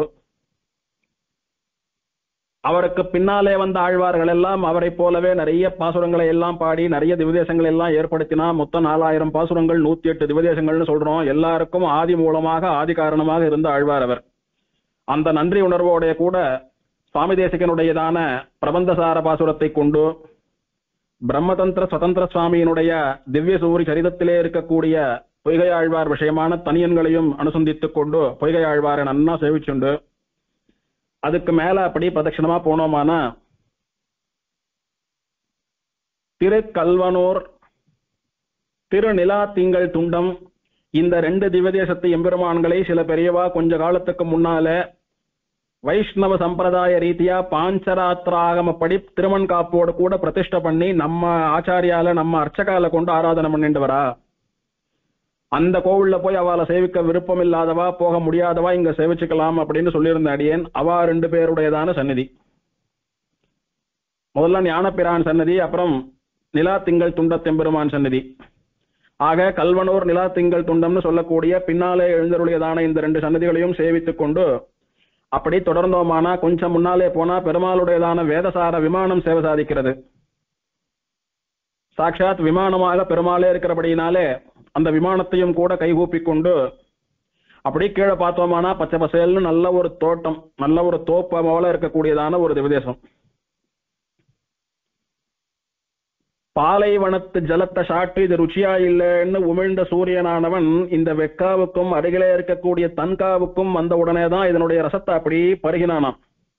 தன்னுடைய சூரிய ரஷ்மின்னு சொல்லக்கூடிய கிரணங்களினாலே பருகினானாம். பருகினா அத்தனை சுவையா இருந்துதான். பார்த்தா இத்தனை விதமான செடி கொடிகள், பெருமாளுடைய சம்பந்தம், ஆழ்வாராச்சாரியால் போன்ற மகான்களுடைய சம்பந்தம் எல்லாம் இருக்கிறபடினாலே அந்த நிலத்தினுடைய தீர்த்தமானது அத்தனை ரசாவகமா இருக்கிறதா, சாப்பிடுறதுக்கு அத்தனை தித்திப்பா இருக்கிறதா சூரியனுக்கு. அதனால பார்த்தா நான் பாலைவனத்தை கடந்து வரோமேன்னு வருத்தப்பட்டு வந்தா இங்க பொன் போலே ஸ்வர்ணத்தை போல என்ன இருக்கிறது இந்த தீர்த்தம் இந்த ரசம் அப்படின்னு சூரியனாலே கொண்டாடப்படக்கூடியதான ஒரு குளிர்ந்த திவதேசம். அப்படி ஆச்சரியமா இருக்கக்கூடியதான அந்த திவதேசத்தையும் அப்படி பிரதட்சிணமா வந்தோமானா பெருமாளுக்கு எதிர்ப்புறமாக கோமலவள்ளி தாயாரினுடைய சன்னதி. பெருமாள் மேற்க பார்த்து இருக்கார், தாயார் கிழக்க பார்த்து சேவை சாதிக்கிறார். மூலவரும் உற்சவரும் கோமலவள்ளி தாயார் என்கிற திருநாமத்தோட சேவை சாதிக்கக்கூடியதான சன்னதி. தாயாரை அனுபவித்தோம். தாயாரை சேவிச்சுண்டு தாயாருடைய அனுகிரகத்தை வாங்கிண்டு தாயார் புருஷகாரமா பெருமாள் சன்னதிக்குள்ள நுழையிறோம். தாயாரை சேவிச்சுட்டு பிரதட்சிணமா வந்தோமானா திரும்ப கொடிமரத்தண்டையே வந்து பெருமாள் சன்னதிக்கு போவதற்கு ஒரு 2 படிகள் உண்டு. அதை ஏறினோமானா முதல்ல வலது பக்கத்திலே நமக்கு கருடன் சன்னதி, கருடனை சேவிக்கிறோம். கருத்மானையும் சேவிச்சுண்டு உள்ள நுழைஞ்சோமானா ஆழ்வாராச்சாரியர்கள், ராம லக்ஷ்மண சீதா பிராட்டி இவாள்லாம் ஒரு சின்ன சன்னதியில அப்படி தொடர்ந்து ஒரு திண்ண போல எழுந்தருளி இருக்கா. எல்லாரும் எல்லா ஆழ்வார்கள் ஆச்சாரியர்கள் சக்கரவர்த்தி திருமகனுடைய பரிவாரங்கள் எல்லாரையும் சேவிச்சுண்டு அவளுடைய அனுகிரகத்தை எல்லாம் வாங்கிட்டு கர்ப்ப கிரகத்துக்கு போனோமானா முதல்ல ஜெய விஜயால்னு சொல்லக்கூடிய துவாரபாலகா அவளை சேவிச்சு அவளுடைய அனுமதியும் வாங்கிட்டு ஜெய விஜயாதி துவாரபாலேபியோ நமகான்னு அவளுடைய அனுமதியும் வாங்கிட்டு உள்ள போனோமானா ஆச்சரியமா சரஸ்வதி நதியினுடைய வேகத்தை கட்டுப்படுத்துவதற்காக அந்த நதிக்கு அருகே அணை போல படுத்துக்கொண்ட சேது, வேகா சேது யதோக்தகாரி பெருமாள் சயனிச்சுருக்கார். பெருமாள் வலது பக்கத்திலே தலைன்னு சொல்லக்கூடிய திருமுடியையும் இடது பக்கத்திலே திருவடியையும் வைத்துக்கொண்டு புஜங்க சயனமா ஆதிசேஷன் மேல சயனிச்சுருக்கார். பெருமாள் திருவடி வாரத்திலே சரஸ்வதி கையை கூப்பி அமர்ந்து கொண்டிருக்கிறாள். பெருமாளுக்கு இங்க ஒரு விசேஷம் என்னன்னா, பெருமாள் திருமேனியில இருக்கக்கூடியதான வஸ்திரத்தோட சரி தனியா வஸ்திரம் சமர்ப்பிக்க மாட்டா. எந்த விக்கிரகம் பண்ணினாலும் பெருமாள் திருமேனியிலேயே வஸ்திரம் இருக்கிறது போலதான் அந்த விக்கிரகத்தை செதுக்குவா பண்ணுவா. அப்படி மூலவர் திருமேனியில செதுக்கப்பட்டதான வஸ்திரம் தவிர வேறு வஸ்திரம் சமர்ப்பிக்கிறது இல்லை இங்க என்னைக்கும். ஆகையினால பெருமாளுடைய திருமேனிய பிறந்த குழந்தை போல அப்படியே அனுபவிக்கலாம். இங்க வேற எங்கும் இந்த மாதிரியான ஒரு அனுபவம் கிடைக்காது நமக்கு. என்னைக்கும் பெருமாள் திருமேனிய முழுசா அனுபவிக்கலையேன்ற குறையே இருக்காது. இங்க சந்நிதியும் வாசலும் பார்த்தா ரொம்ப அகலமா தான் இருக்கும். சில திவதேசங்கள்ல பெருமாள் ரொம்ப பெருசா இருப்பார், ஆனா வாசல் குறுகியதா இருக்கும். பெருமாள் திருவடியை சேவிக்கணும்னா ஒரு மூலையில இருந்து சேவிக்கணும், பெருமாள் திருமுடியை சேவிக்கணும்னா ஒரு மூலையில இருந்து சேவிக்கணும். ஒரே சமயத்துல பெருமாள் திருமேனி முழுக்க அனுபவிக்க முடியாது. இந்த திவதேசத்துல அந்த குறையே கிடையாது. பெருமாள் எவ்வளவு பெருசா இருக்காரோ அத்தனை பெருசா இருக்கிறது பெருமாளுடையதான அந்த துவாரம்னு சொல்லக்கூடிய வாசலும் அங்க நின்று சேவித்தோமானா மொத்த பெருமாளும் ஆச்சரியமா சேவையாரா. நமக்கு முன்னாலே இருக்கக்கூடியதான பூபாலராயன்னு சொல்லக்கூடிய அந்த மேடையிலே இப்போ நாம போட்டோல சேவித்து அனுபவித்த உபயநாச்சிமாரோடு கூட சேவை சாதிக்கக்கூடிய யதோக்தகாரி பெருமாள் உற்சவர் என்ன, உபயநாச்சிமார் என்ன, கண்ணன் என்ன, விஸ்வக்சேனர் என்ன, சுதர்சனாழ்வான் என்ன, ஆண்டாள் நாச்சியார் உற்சவர் என்ன, இப்படி எல்லாருமா சேர்ந்த ஆச்சரியமா நமக்கு சேவை சாதிக்கிறா. அவளை எல்லாமும் கூட அனுபவித்துக் கொள்கிறோம். இது சன்னதிகளுடைய அனுபவம். இப்ப ஸ்தல புராணம்னு பார்த்தால் பிரம்மாண்ட புராணத்திலே சொல்லப்பட்டதான ஸ்தல புராணம். பிரம்மா, சரஸ்வதி, இன்னும் சில தேவதைகள் இவாள்லாம் இருக்கக்கூடியதான ஒரு தேவ சபையில நடந்த ஒரு நிகழ்ச்சி. அதுல திருமகள்னு சொல்லக்கூடிய ஸ்ரீதேவியான மகாலட்சுமி தாயார் வசந்தவளா அல்லது நாமகள்னு சொல்லக்கூடியதான சரஸ்வதி வசந்தவளா அல்லது கங்கை வசந்தவளா அப்படின்னு எல்லாம் சில விவாதங்கள் போயிட்டு இருக்கிறது. அங்க இந்த முப்பெரும் தேவியர்ல வசந்தவர் யாரு அப்படின்னு ஒருத்தன் கேட்டான். ஒருத்தன் நதி தேவதைகள்ல வசந்த தேவதை எது அப்படின்னு ஒருத்தன் கேட்கிறான். இதுக்கெல்லாம் பிதாமகனா எல்லாருக்கும் மூத்தவரா இருக்கக்கூடிய பிரம்மாவே சமாதானம் சொல்லணும். பிரம்மா என்ன சொல்றாரோ அதுதான் தீர்ப்புன்னு வேற சொல்லிட்டா. எல்லாத்தையும் ஆராய்ச்சி பண்ணி பார்த்துட்டு பிரம்மா சொல்றார், எம்பெருமானுடைய திருமார்பை அலங்கரிக்கிற எம்பெருமானுடைய தர்மபத்னியான எம்பெருமானோடு சேர்ந்து சிருஷ்டி ஸ்திதி சரணாகதி இதையெல்லாம் பண்ணி கொண்டிருப்பவளான பரதத்துவம் தாயார் தான் வசந்தவோ. பூவிலே தோன்றிய பூமகள் திருமகள் தான் வசந்தவோ. அவளுக்கு அடுத்தபடியான்னு பார்த்தா எம்பெருமானுடைய திருவடிகள்ல இருந்து உத்பவித்த கங்கை வசந்தவோ. ஏன்னா எம்பெருமானுடைய ஸ்ரீபாத தீர்த்தம் அப்படின்ற காரணத்தினாலே கங்கை வசந்தவோ அப்படின்னு பிரம்மா சொல்லிட்டார். உடனே எல்லாரும் ஏத்துண்டா, ஆமா சொல்றது சரியாதான் இருக்கு, எங்க சந்தேகம் தீர்ந்து போயிடுத்துன்னு சபை கலைஞ்சு போயிடுத்து. ஆனா பிரம்மா தன்னுடைய மனைவியான சரஸ்வதியிடம் மாட்டிக்கொண்டார். நீங்க சபையில என்னமோ சொன்னங்களே, என்ன சொன்னங்கோ சரியா புரியல சொல்லுங்க அப்படின்னா பிரம்மா திரும்ப அதே சொல்றார். அப்படின்னா என்ன சொல்ல வரீங்க அப்படின்னா, திருமகளை காட்டிலும் கங்கையை காட்டிலும் நீ ஒரு படி கீழதான். பெருமாளுடைய தர்மபத்னியாகவும் பெருமாளோடு கூட சேர்ந்து வேள்வியை பண்ணக்கூடிய சகதர்மச்சாரிணியாகவும் இருக்கக்கூடிய பிராட்டி தான் முதல்ல. அந்த எம்பெருமானுடைய ஸ்ரீபாத சம்பந்தம் இருக்கிறபடினாலே கங்கை அடுத்தது, அப்புறம் நீதான். அப்படின்னா நான் அவளை விட குறைஞ்சவோன்னு சொல்றீங்களான்னா, ஆமா அதுதானே சொல்லிட்டு இருக்கேன், அதனால இப்ப என்ன அப்படின்னார் இவர். சரஸ்வதிக்கு ரொம்ப கோபம் வந்துடுத்து. இப்படி என்ன புரிந்து கொள்ளாமல் ஒரு சபையில என்ன விட்டு கொடுத்துட்டீங்கோ, நான் மட்டோன்னு வேற சொல்லிட்டீங்கோ, ஆகையினால இனிமேல் உங்களோட ஒரு க்ஷணம் கூட சேர்ந்து வாழ மாட்டேன்னு கோவிச்சுண்டு இந்த கலைமகள்னு சொல்லக்கூடியவளான சரஸ்வதி கோவிச்சுண்டு வந்துட்டா. வழக்கமாய் வரலாம், ஏதான ஒரு கஷ்டம் அப்படின்னாலோ இல்ல கோச்சுண்டு வந்தாலோ எங்க வந்தாலும் பாரத தேசத்துக்கு தான் வருவா, ஜம்பூ தீபத்துக்கு தான் வருவா. அப்படி வந்துட்டா, வந்து திருமகளை போல ஒரு ஏற்றத்தை நான் பெற வேண்டும், கங்கையை போல ஒரு ஏற்றத்தை நான் பெற வேண்டும். நாளைக்கு யார் பெரியவான்னு சொன்னா நானும் பெரியவள் தான் சொல்லும்படியா ஒரு ஏற்றம் வரணும். இவ தாழ்ந்தவன் யார் வாயிலையும் வரக்கூடாது, அதுக்கு ஏதான விசேஷ சக்தி பெறணும் அப்படின்றதுக்காக ஒரு பெரிய உக்கிரமான தபஸ் பண்றா. உத்தர தேசத்திலே வடநாட்டுல உட்கார்ந்துட்டு ஒரு பெரிய தபஸ் பண்றா. இப்படி தபஸ் பண்ணிட்டு இருக்கா. இப்ப சரஸ்வதி பிரம்மாவை விட்டு பிரிஞ்சு வந்து தபஸ் பண்ணி கொண்டிருக்கக்கூடியதான காலத்திலே பிரம்மாவுக்கு பெருமாளை நேர சேவிக்கணும்ன்ற ஆசை வந்துடுத்து. எப்படி நேர சேவிக்கிறது அப்படின்னா, அஸ்வமேத யாகம் பண்ணினா பெருமாள் பிரத்யட்சமாவார், 100 அஸ்வமேத யாகங்கள் பண்ணணும், 1000 அஸ்வமேத யாகங்கள் பண்ணணும்னு எல்லாம் சாஸ்திரம் சொல்றது. வேற எங்கேயானும் பண்ணா அத்தனை பண்ணணும். சத்தியவிரத கஷேத்திரமான காஞ்சிபுரத்துல ஒரே அஸ்வமேத யாகம் பண்ணாலே பெருமாள் வந்துடுவார்னு பல திவ்யதேசங்களினுடைய சரித்திரத்துல பார்த்தபடினாலே பிரம்மாவுக்கும் அப்படியாக ஒரு அசரீரி கேட்டது. உடனே அந்த அசரீரிய தெய்வ வாக்காக கொண்டு பிரம்மாவானவர் சத்தியவிரத கஷேத்திரத்துக்கு போய் யாகம் பண்ணணும்னு தொடங்கினார். அங்கு அமரர் இல்லெடுப்பான் தன்னை உத்திரவேதி செய் என்று அப்படின்னுட்டு சுவாமி சாதிக்கிறார் மெய்விரத மான்மியத்துல. சத்தியவிரத கஷேத்திரத்துக்கு போய் அமரர் இல்லெடுப்பான், தேவதைகளுக்கெல்லாம் வீடு கட்டி தரக்கூடியவர் யாரு? விஸ்வகர்மா. அவரை கூட்டு நான் யாகம் பண்ண போறேன், அதுக்குன்னு ஒரு உத்தரவேதி, ஒரு யாக குண்டத்தை நீங்கள் நிர்மாணம் பண்ணுங்கோ, நான் யாகம் பண்ணணும்னு சொன்னார். அவரும் வேலையை தொடங்கிட்டார்.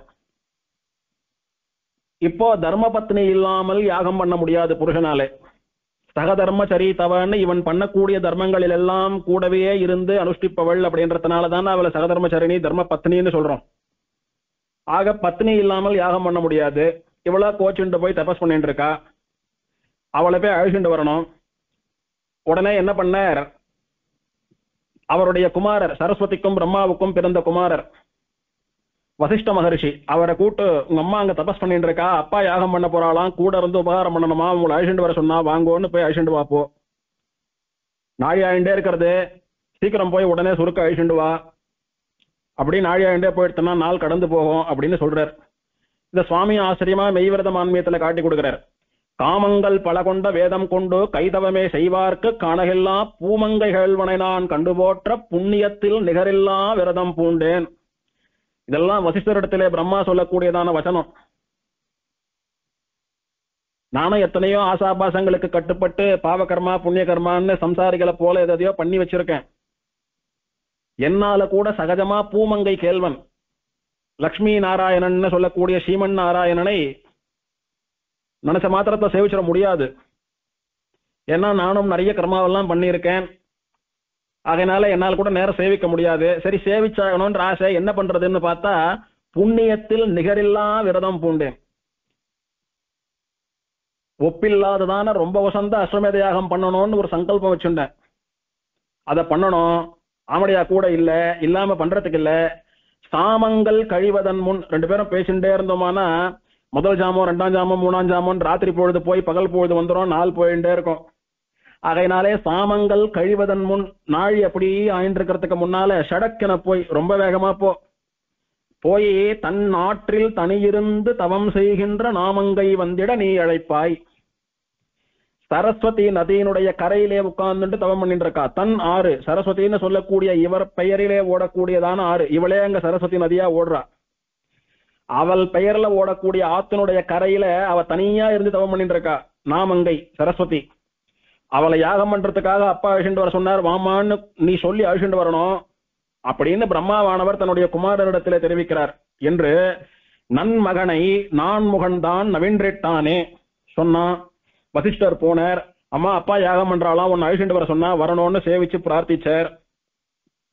என்ன அவமானப்படுத்திட்டோ நான் கூட இல்லாத சமயத்துல அஸ்வமேத யாகம் பண்ற அளவுக்கு பெரிய முடிவு எடுத்து என்னோட கலந்து பேசி என்ன சமாதானம் பண்ணி என்ன அழிச்சுட்டு போய் என்ன பக்கத்துல வச்சுட்டு பண்ணாம எல்லா காரியத்தையும் பண்ணிட்டு அதுக்கப்புறம் கடைசியில என்ன போனா போறது வேற வழி இல்லையேன்னு கூப்பிடுறாரோ, அதுவும் அவரா வந்து அழிச்சுட்டு போகாம உன்னை விட்டு என்ன கூப்பிடுறாரோ, அதனால நான் வரமாட்டேன் நீ போ அப்படின்னு அனுப்பிட்டா.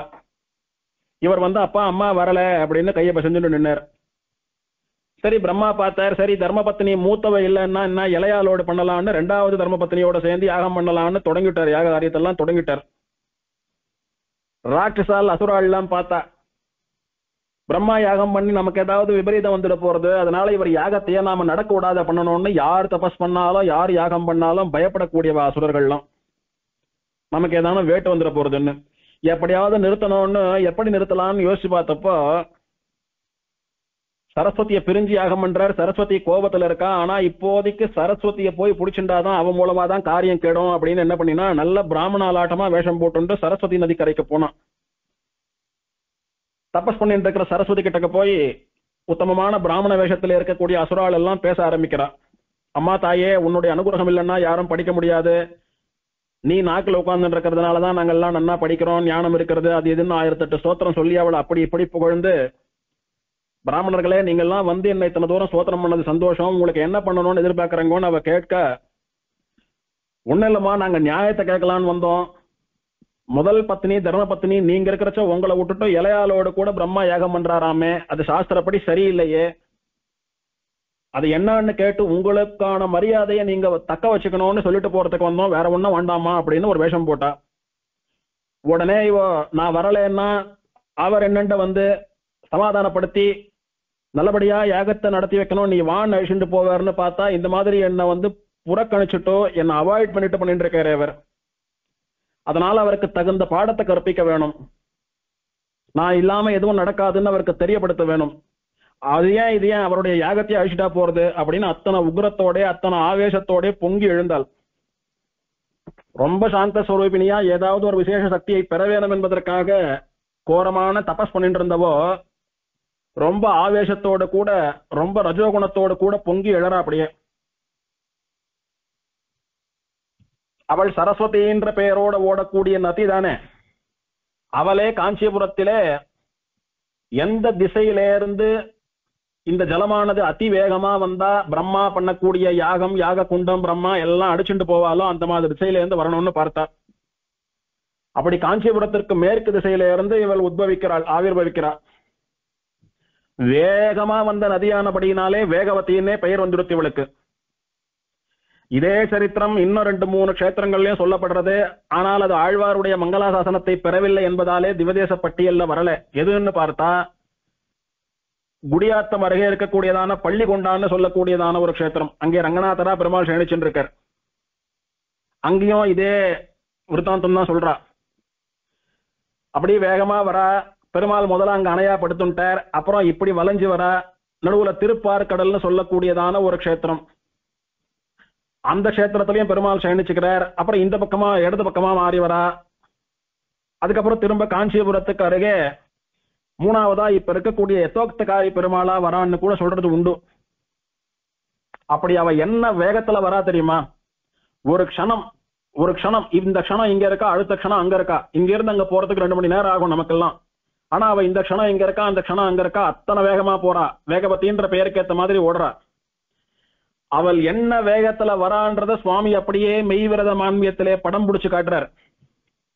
அன்னைக்கு வீடியோ கவரேஜ் இருந்திருந்தா சரஸ்வதி நதியினுடைய பிரவாகத்தை வீடியோ எடுத்து வச்சுட்டு இருக்கலாம், இப்ப சுனாமி எல்லாம் வச்சுட்டு பாக்குற மாதிரி. இல்லாதபடினாலே சுவாமி அப்படியே தன்னுடைய பாசுரத்திலே வடிக்கிறார். அப்படியே அன்னவடிவாலசையும் அண்ணனடையால் உயரும் அன்னவரசேரி வருவாள் அத்தனையனத்தனையனுத்திதனையத்திதன புத்தி புரியால் அப்படின்னு தகுந்த அந்த மெட்டில உக்கிரமா ஆவேசமா அந்த பாசுரத்தை சேவிக்கிறச்ச முழு பாசுரத்தையும் சேவிச்சு கேட்டோமானா சரஸ்வதியானவள் எத்தனை ஆக்ரோஷமா வந்தான்றத சுவாமி பாசுரத்துல காட்டுவாருங்க. அவ வந்த வேகத்துக்கு பிரம்மா யாக குண்டம் காஞ்சிபுரம் மொத்தம் அப்படியே இருக்கிற இடம் தெரியாம அப்படியே மறைஞ்சு அடிச்சுட்டு போயிட்டு இருக்கோம் எங்கேயோ. அத்தனை வேகமா வந்தா.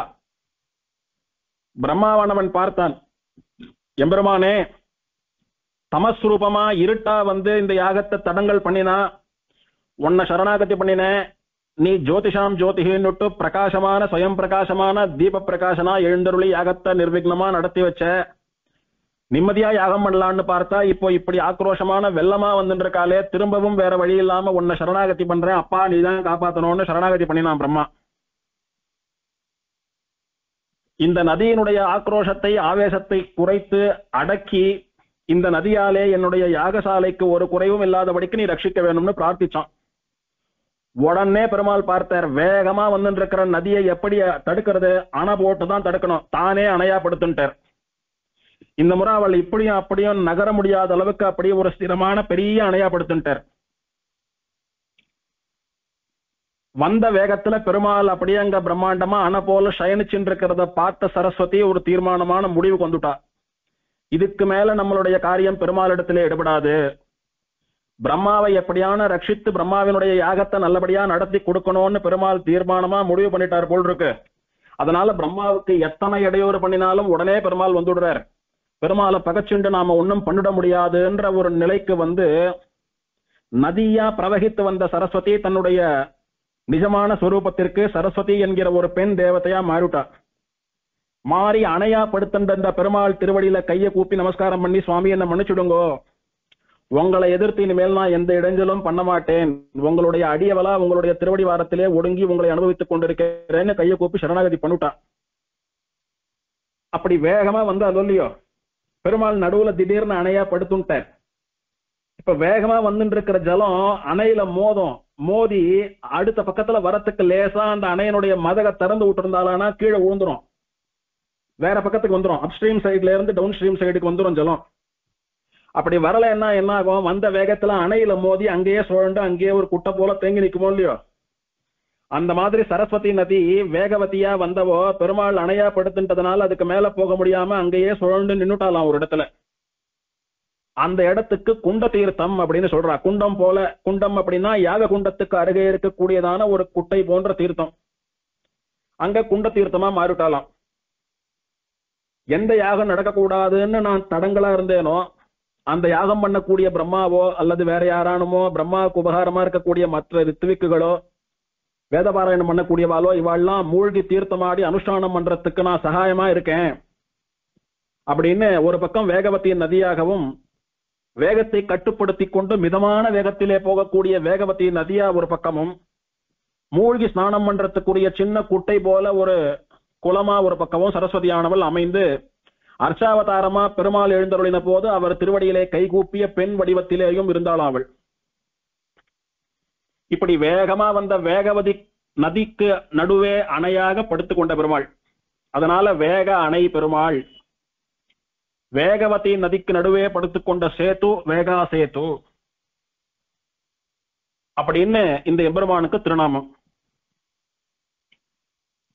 இந்த பெருமாள் எப்படி எழுந்தருளினார் அப்படின்றத சுவாமி தேசிகன் வர்ணிக்கிறார். அன்று நயந்த அயமேத மாவேல்வி போன்ற உரையணங்கு பூம் புனலாய் கன்றிவர ஆதி அயனுக்கு அருள் செய்து அணையானான் தாதை அரவணையான் தான். தாதை பிரம்மாவிற்கு தகப்பன். எந்த எம்பெருமானுடைய நாபி கமலத்திலேருந்து பிரம்மா உத்பவித்தானோ அந்த எம்பெருமான் அந்த பிரம்மனுக்கு அப்பா. பிரம்மாவுக்கு மட்டுமல்ல, நம்ம எல்லாருக்கும் கூட அவன் தான் தாதை, தந்தை. அப்படி பிரம்மாவுக்கும் நமக்கும் தந்தையாக இருக்கக்கூடிய அரவணையான், திருவனந்தாழ்வானாகிற பாம்பு படுக்கையிலே சயனித்துக் கொண்டிருக்கக்கூடிய பெருமாள் ஸ்ரீமன் நாராயணன் இருக்கிறானே, அவன் பிரம்மா பண்ண ஆரம்பித்த அயமேத மாவேல்வி அஸ்வமேத மகாயாகம் அதை தடுப்பதற்காக கெடுப்பதற்காக உரை அணங்கு வாக்தேவின்னு சொல்லக்கூடிய சரஸ்வதி பூம்புணலாக நல்ல பூவை போல மலர்ந்த புஷ்பம் போல அப்படியே வரலாம், தீர்த்தமாட்ட தெளிந்த நீரா வரலாம். எப்படி வரானா கன்றி வர அப்படியே கண்ணா பின்னான்னு வேகத்துல வரலாம், அடிச்சுண்டு போயிடுற மாதிரி. அப்ப பிரம்மாவானவன் சரணாகதி பண்ண ஆதி அயனுக்கு, முதல் யுகமான கிருதயுகத்திலே சரணாகதி பண்ணின அயனுக்கு பிரம்மாவுக்கு அருள் செய்து அவனுக்கு அனுகிரகம் பண்ணி அவனை ரட்சிக்கணும், நல்லபடியா யாகத்தை நடத்தி கொடுக்கணும்ன்றதுக்காக அனபோலப்படுத்துட்டான் பெருமாள் அப்படின்னு இந்த பாசுரத்திலே சுவாமி கொண்டாடுறார். ஆதி அயனுக்கு அருள் செய்து அணையானான் தாதை அரவணையான் தான். இப்ப சரஸ்வதியும் இங்கே அகங்காரம் நீங்க பெற்று பெருமாளிடத்திலே சரணாகதி பண்ணிவிட்டா. பிரம்மாவினுடைய யாகம் நல்லபடியா நடந்தது. தேவப்பெருமாள் வந்துட்டார். இத சுவாமி ஆச்சரியமா தெரிவிக்கிறார். பெருமாளுக்கு வேகாசேத்து, வெக்கனை கிடந்த பெருமாள் அப்படின்னு ஏன் பெயர் வந்ததுன்னு பார்த்துட்டோம். இந்த வேகாசேத்துவாக எம்பெருமான் எழுந்தருள் இருக்கிற காரணத்தினாலே திவ்ய தேசத்திற்கும் வேகா வெக்கா அப்படின்னு பெயர் மருவி வந்துடுத்து. பெருமாளுக்கு யதோக்தகாரி, சொன்ன வண்ணம் செய்த பெருமாள் அப்படின்னு இன்னொரு திருநாமம் பார்க்கிறோம். இந்த திருநாமத்துக்கு ரெண்டு விதமான அர்த்தங்கள் உண்டு. ஒன்னு தான் சொன்ன வண்ணம் செய்த பெருமாள், இன்னொன்னு தமர் சொன்ன வண்ணம் செய்த பெருமாள். தான் சொன்ன வண்ணம் செய்த பெருமாள்னா என்ன அர்த்தம்? அவர் என்ன சொன்னாரோ அதை நடத்தி காட்டின பெருமாள்னு அர்த்தம். தமர் சொன்ன வண்ணம் செய்த பெருமாள் அப்படின்னா, தமர் அப்படின்னா தன்னுடையவர், அந்த எம்பெருமானை சேர்ந்தவர்களான பாகவதோத்தமர்கள், ஆசிரிதா, சரணாகதா, பக்தால், அவ சொன்னபடி செய்து காட்டின பெருமாள்னு ரெண்டு அர்த்தம். தான் என்ன சொன்னான் பெருமாள்? பகவத்கீதையில பெருமாள் என்ன சாதிக்கிறான்? யோகக்ஷேமம் வகாமியகம் அப்படின்னுட்டு எல்லாருடைய யோகத்தையும் க்ஷேமத்தையும் நான் வகிக்கிறேன், நான் பாத்துக்கிறேன், நான் நடத்தி வைக்கிறேன்னு சொன்னானோ இல்லையோ? பகவத்கீதைன்ற பெயர்ல கீதையை உபதேசம் பண்ணிட்டோ ஆயிடுறதா? அதை நிறைவேற்ற வேணாமா? அன்னைக்கு யோகக்ஷேமம் வகாமியகம்னு சொன்னான், அதை இன்னைக்கு வகித்து காட்டினான். இங்கே இப்போ பிரம்மாவானவர் யாகம் பண்ணி பெருமாளை சேவிக்கிறது தான் அவருக்கு க்ஷேமம், அவருக்கு யோகம். அதுக்கு ஒரு தடங்கள்னு வந்த போது, பிரம்மா சரணாகதி பண்ண போது பெருமாள் அவருக்கு என்ன பண்ணினா? அந்த தடங்களை நீக்கி அவருக்கு யோகக்ஷேமங்கள் ஏற்படும்படியா பண்ணினானோ இல்லையோ? அதனாலே தான் சொன்ன வண்ணம் செய்து காட்டிய பெருமாள் இவன். யதோக்தகாரி. அதுவும் இல்லாமல் உனக்கு ஏதான கஷ்டம்னா என்னுடைய திருவடிகளை பிடித்துக் கொண்டு சரணாகதி பண்ணு, அந்த கஷ்டத்தை தீர்த்து வைக்கிறேன்னு பெருமாள் வாக்கு கொடுத்துக்கானோ இல்லையோ? பல இடங்கள்ல சுவாமி நான் பண்ற யாகத்துக்கு ஒரு தடங்கள் வருது, அந்த தடங்கள் எல்லாம் நிவர்த்தி பண்ணி நல்லபடியா யாகம் பண்றதுக்கு அனுகிரகம் பண்ணுன்னு பிரம்மா பண்ண சரணாகதியை அப்படியே பண்றேன்னு ஏத்துண்டு பண்ண பெருமாளோ இல்லையோ? அதனால ரெண்டு விதமாகவும் சொன்ன வண்ணம் செய்த பெருமாள் இவன். தான் சொன்ன வண்ணம் செய்து காட்டிய பெருமாள். தமர் சொன்ன வண்ணம் செய்த பெருமாள் அப்படின்னா இவனை ஆசிரியித்து சரணாகதி பண்ணின அடியவர்கள் சொன்ன வண்ணம் செய்து காட்டிய பெருமாள் அப்படின்றது இன்னொரு அனுபவம். இப்போ இவனுடைய முதல் அடியவர்னு பார்த்தா இங்கே பிரம்மா. சுவாமி என்னுடைய கஷ்டத்தை தீர்த்து வைத்து யாகத்தை நல்லபடியா நடத்தி வைன்னு சரணாகதி பண்ண முதல் பிரபன்னன். நாமெல்லாம் மோட்சார்த்தம் சரணாகதி பண்ணிக்கிறோம், ஆனா எந்த நல்ல காரியத்துக்காக வேணாலும் சரணாகதி பண்ணிக்கலாம். அந்த மாதிரி பிரம்மா யாகம் நன்னா நடக்கணும்னு சரணாகதி பண்ணான். அந்த பிரபன்னனான பிரம்மாவுக்கு அனுகிரகம் பண்ணின பெருமாள் தமர், தன்னுடைய அடியவரான பிரம்மா சொன்ன வண்ணம் செய்த பெருமாள். என்ன பிரம்மா சொன்னாரோ அதுபடி செஞ்ச பெருமாள். அதனால யதோக்தகாரி, சொன்ன வண்ணம் செய்த பெருமாள். இன்னொரு சுவாரஸ்யமான கதையும் உண்டு இவர் சொன்ன வண்ணம் செய்த பெருமாள் என்பதற்கு.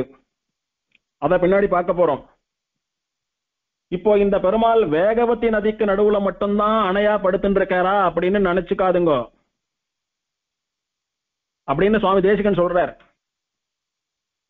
தன்னை சரணாகதி பண்ணின சேத்தனர்கள் இருக்கா பாருங்க, யாரெல்லாம் இந்த எம்பெருமான சரணாகதி பண்ணினாலும் அந்த பிரபன்னா இருக்காளே, அவளுடைய மனசுல ரஜோகுணம் தமோ குணம்னு சொல்லக்கூடிய நதிகள்லாம் நிறைய பாயறதாம். அதுவும் அந்த வேகவதி எத்தனை வேகமா பாயறாலோ அத்தனை வேகமா பாயறதாம். அப்படி ரஜோகுண நதியும் தமோகுண நதியும் வேகமா பாய்கிறபடியினாலே சத்வகுணம் தலையெடுக்க முடியலங்க. இந்த ரஜோகுணம் தமோகுணம்னு சொல்லக்கூடிய ரெண்டு ஆற்று வெள்ளத்துக்கு நடுவே சிக்கி சீரழியறது தமோகுணம். சத்வகுணம்னு சொல்லக்கூடிய நல்ல குணம். ஒரு பாகவதன், ஒரு பிரபன்னன் சத்வகுணம் மிகுந்தவனா, சத்வகுணம் மேலோங்கினவனா இருக்கணும், ரஜோகுணம் தமோகுணம் அறவே இல்லாமல் இருக்கணும்னு சொல்றமோ இல்லையோ? ஆனா அவன் பண்ணின பாவ புண்ணியங்கள், இந்த பிரகிருத்தியினுடைய சம்பந்தம், அவனுக்கு ரஜோகுணமும் தமோ குணமும் தான் தலை விரிச்சாடுறது. வேகவதி நதியை போல அப்படி பிரவாகமா புறப்படுறது. எப்படி வேகவதி நதியானவள் பிரம்மாவினுடைய யாகசாலையை அழிக்க முற்பட்டாலும் அந்த மாதிரி இந்த ரஜோகுண தமோகுண நதிகளினுடைய பிரவாகம் சத்வகுணத்தை, இவனுடைய பக்தியை அழிச்சுள்ளான்னு பாக்குறது. அப்படி வரச்சைய இந்த சேத்தனன் என்ன பண்ணினானா, வேற வழியே இல்லாம எம்பெருமானே உன்னை சரணாகதி பண்றேன், நீ தான் இந்த ரஜோ தமோ குணங்களாகிற நதிகளிடத்தில இருந்து என்னை காப்பாத்தணும்னு சரணாகதி பண்ணினானா. அப்படி பண்ண போது எம்பெருமான் இந்த ரஜோகுண தமோகுண நதிகள் பாயாதபடி நடுவுல வந்து சத்வகுணத்தை காப்பாற்றக்கூடிய அணையா சேத்துவா நமக்குள்ளேயும் பள்ளி கொண்டிருக்கான் அப்படின்னு சுவாமி தேசிகன் அனுபவிக்கிறார்.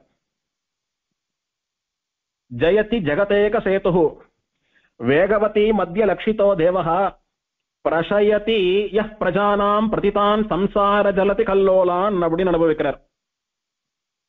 பிரசமயதி, சமயதி அப்படின்னா தீர்த்து வைப்பவன்.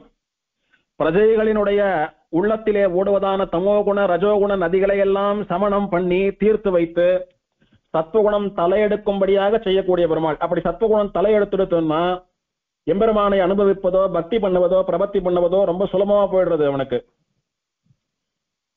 பெருமாள் அணையா வந்து படுத்துட்டான், சரஸ்வதி அடங்கினா பிரம்மா யாகம் பண்ணினா காரியம் ஆயிடுத்து.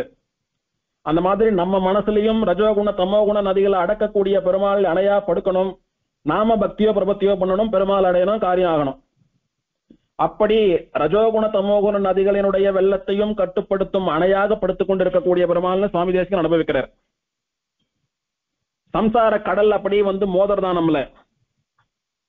அப்படி மோதினா அது அப்படி நாம சிக்குண்டு அந்த சமுத்திரத்துல போய் மாட்டிக்க கூடாது.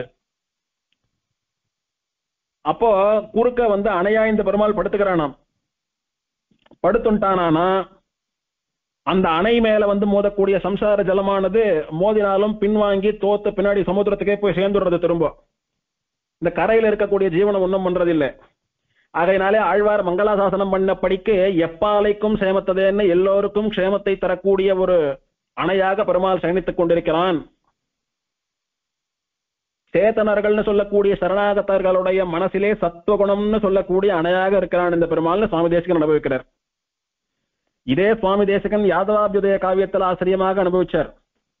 சம்சாரம்னு சொல்லக்கூடியது பெரிய பாலைவனம். அதிலே ஜீவன் தீர்த்தத்துக்கு கூட வசதி இல்லாம ரொம்ப கஷ்டப்படுறானா. அந்த மாதிரி இடத்துல திடீர்னு ஒரு அமுத ஆறு பெருகினா அவன் எப்படி சந்தோஷப்படுவான் தெரியுமோ. சாதாரண ஆறு பெருகினாலே போய் துபகடீர்னு விழுந்துருவான் ஆத்த பார்த்த மாத்திரத்துல.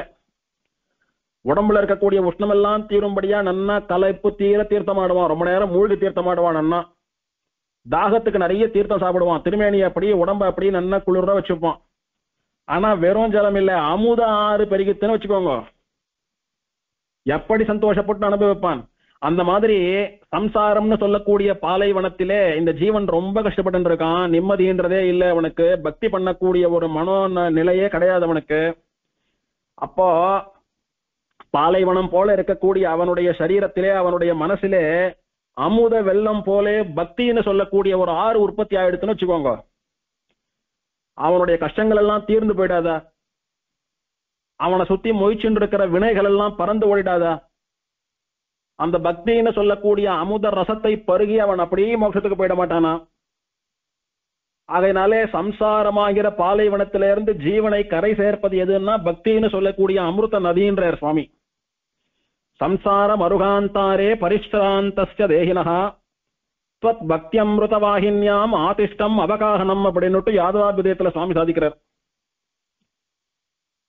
அப்படி சரஸ்வதிக்கு நறுவ மட்டும் அணையா இல்லை, சம்சாரத்தை கடக்கக்கூடிய அணையாகவும் இருக்கிறான் பெருமாள். இந்த எம்பெருமான் அனுபவிக்கிற போது சுவாமி தேசிகன் ஆச்சரியமா ஒரு விஷயத்த சொல்றார். இவனும் தேவப்பெருமாளும் ஒண்ணுதான்னு சொல்லிட்டார். ஏகம் வேகவதி மத்தியே ஹஸ்திசைலே சதுருஷ்யத்தே அப்படின்னுட்டு உபாய பல பாவேனான்னு இவன் உபாயம் அவன் பலம் அந்த பாவத்துல ரெண்டு பேரும் ஒண்ணுதான்னு சொல்லிட்டார். ஆனா இந்த பெருமாள் நமக்கு என்ன பண்றார், தேவப்பெருமாள் நமக்கு என்ன பண்றார் அப்படின்றதையும் சுவாமி சொல்றார். இந்த பெருமாள் அனிஷ்ட நிரசனம் பண்ணக்கூடிய பெருமாளும், தடைகளை விரோதங்களை விரோதிகளை இல்லாமல் பண்ணக்கூடிய பெருமாளாம் இவர். தேவ பெருமாள் அதிருஷ்டத்தை அளிக்கக்கூடிய பெருமாளாம். பிரம்மா யாகம் பண்றான், யாகம் நல்லபடியா நடக்கணும், அதுக்கு தடங்கள் பண்றா சரஸ்வதி. அப்போ பிரம்மாவுக்கு யாகம் பண்றதுன்றது இஷ்டம். அந்த யாகத்தை நடக்க விடாம தடங்கள் பண்ணணும்னு சரஸ்வதி நினைக்கிறா பாருங்க, அந்த காரியம் பிரம்மாவுக்கு அனிஷ்டம். இங்க பிரம்மா பெருமாளை நோக்கி சரணாகதி பண்ணான், யாகம் நல்லபடியா நடக்கணும் காப்பாத்துன்னுட்டு. அப்ப பிரம்மா சரணாகத்தன் ஆறாங்க.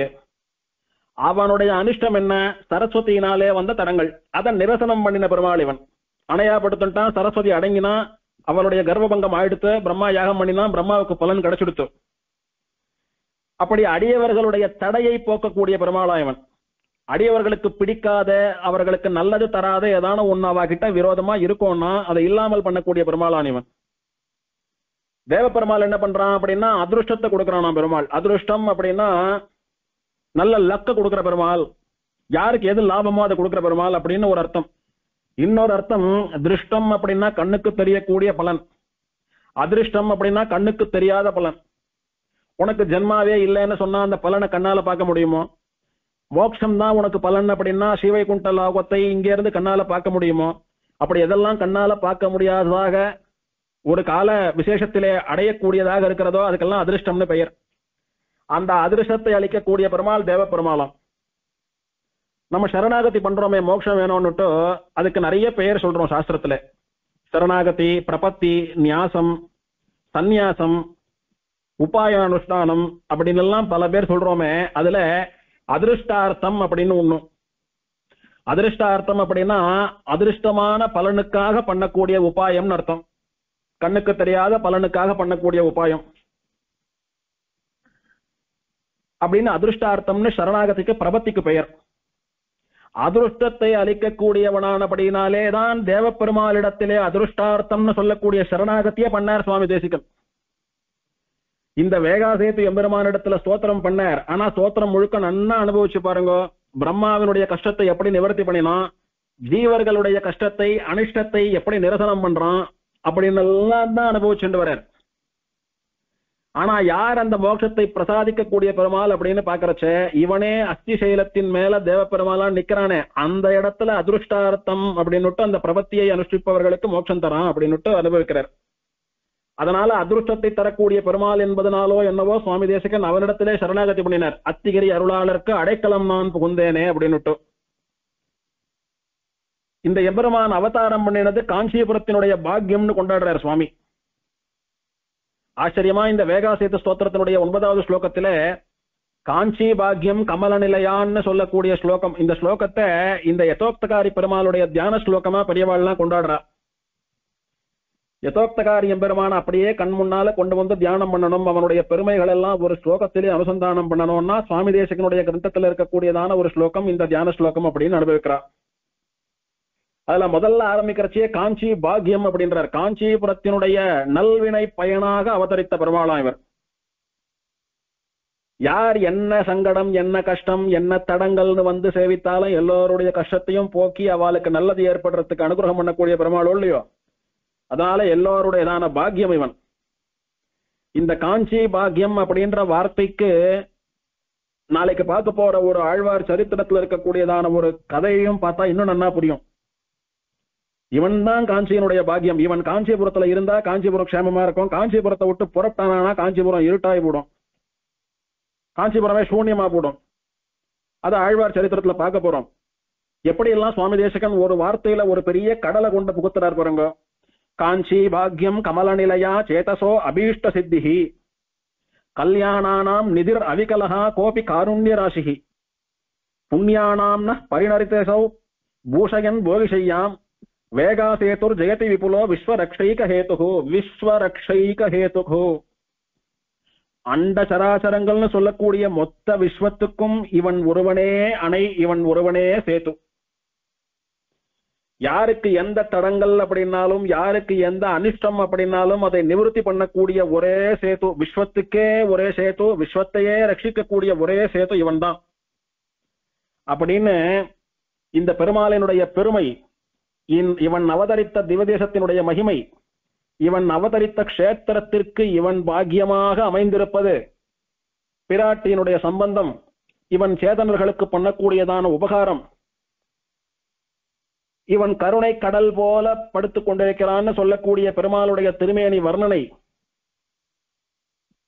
இவன் எது மேல படுத்துட்டு இருக்கான்னு சொல்லக்கூடியதான பெருமாளுடைய கோல வர்ணனை, போகி செய்யாம் அப்படின்னுட்டு திருவனந்தாழ்வான் மீது சயனித்துக் கொண்டிருக்கிறான்னு சொல்லக்கூடிய பெருமாளுடைய கிடந்த கோல, ஆதிசேஷன் மேல படுத்துட்டு இருக்கக்கூடியதான அந்த அரவணையான்னு சொல்லக்கூடிய திருமேனி வர்ணனை, வேகா சேதுன்னு பெருமாள் எழுந்தருளினதற்கான காரணம் மற்றும் பெருமாளுடைய பெயர், இதையெல்லாம் சொல்லி ஜெயதி அந்த எம்பெருமானுக்கு வெற்றி உண்டாகட்டும் என்பதாக அந்த எம்பெருமானுக்கு மங்களாசாசனம் பண்ணுவது மட்டுமல்லாமல் விஸ்வ ரக்ஷ ஏக ஹேதுஹு அப்படின்னு எல்லா உலகங்களையும் காக்கக்கூடிய ஒரே தெய்வம் இதுன்னு கொண்டாடுறார். இதுக்கு மேல ஒரு தியான ஸ்லோகம் எப்படி பண்ண முடியும்? தியான ஸ்லோகம்னு பார்த்தா பெரும்பாலும் அந்த பெருமாளை மட்டும் கண்முனால கொண்டு வரும்படியான பெருமாளுடைய உருவத்தை மட்டும் வர்ணிக்கும்படியான ஸ்லோகமாகவும் நிறைய தியான ஸ்லோகங்கள் உண்டு. சிலது க்ஷேத்திரம் தீர்த்தம் விமானம்னு எல்லா பேரை சேர்த்து சொல்ற மாதிரி இருக்கும். ஆனா அதெல்லாம் சொல்லிட்டு அந்த பெருமாளினுடைய மகிமைகளை எல்லாம் சேர்த்து சொல்றது அப்படின்னா அது சுவாமி தேசிகனாலே மட்டும்தான் முடியும். ஒட்டுமொத்த காஞ்சி மாநகரமே பண்ணின புண்ணியத்தினுடைய வடிவாக இந்த எம்பெருமான் எழுந்தருளினான் அப்படின்னு அனுபவிக்கிறார். இதெல்லாம் சொல்லிட்டு கடைசியில பிரம்மா சொன்ன வண்ணம் செய்த பெருமாள், நாளைக்கு பார்க்க போறோம். திருமழிசை ஆழ்வார் சொன்ன வண்ணம் செய்த பெருமாள். அந்த மாதிரி பிரம்மா திருமழிசை பிரான் அவள்லாம் சொன்னாதான் பண்ணுவானா, நாம சொல்றதை பண்ண மாட்டானா அப்படின்னா நாம சொல்றதையும் பண்ணுவான். எப்போ அவனை சரணாகதி பண்ணினா, அவன் விஷயமான இந்த வேகா சேது ஸ்தோத்திரத்தை தினம் சொன்னா நாம சொன்ன மாதிரியும் பண்ணுவானாம் பெருமாள். இத சொல்றத இவன் பண்ணுவான் அப்படின்னு பலஸ்ருதி சாதிக்கிறார். வேகா சேதோரிதம் ஸ்தோத்திரம் வெங்கடேஷேன நிர்மிதம் ஏ படந்தி ஜனாஸ்தேஷாம் யதோக்தம் குருதே ஹரிஹி. இந்த வேகா சேது ஸ்தோத்திரத்தை தினம் சொல்லக்கூடிய ஜனங்கள் இருக்கா பாருங்க, பிரபன்னா, அவ என்ன சொல்றாலோ அதை இந்த எம்பெருமான் பண்ணுவான்னு பலன் சொல்றார். இதுக்கு மேல எங்க பலன் சொல்றக்கு? எம்பெருமான் சொல்றத நாம கேட்கணும். ஆனா நாம சொல்றதே எம்பெருமான் பண்றான் அப்படின்னா எத்தனை பெரிய விசேஷம் அது. பக்தர்களுக்கு பராதீனா எம்பெருமான் இருக்கான் வாஸ்தவம். ஆனா அத்தனை பெரிய பக்தி நம்ம கிட்ட இருக்கா அப்படின்னா உங்ககிட்டயும் அந்த பக்தி வரத்துக்கு ஒரு வழி பண்றேன். இந்த வேகா சேது ஸ்தோத்திரத்தை பூர்ண விசுவாசத்தோட தினம் சொல்லிட்டு வந்தீங்களானா ஒரு நாள் நீங்க சொல்றதே அவன் பண்ணுவான் அப்படின்னு சுவாமி நமக்கு ஆச்சரியமான ஒரு வழிகாட்டி கொடுக்கிறார். பெரிய மார்கதர்சி சுவாமி நமக்கு. இன்னும் ஆழ்வார்களுடைய அனுபவம், உற்சவங்கள், மங்களாசாசனம் இதெல்லாம் நாளைக்கு அனுபவிக்கலாம். ஸ்ரீமதே கோமலவல்லி நாயிகா சமேத ஸ்ரீ யதோக்தகாரி பரபிரம்மனே நமஹ. பொய்கையாழ்வார் திருவடிகளே சரணம். சீரார்த்தூப்புள் திருவேங்கடமுடையான் திருவடிகளே சரணம்.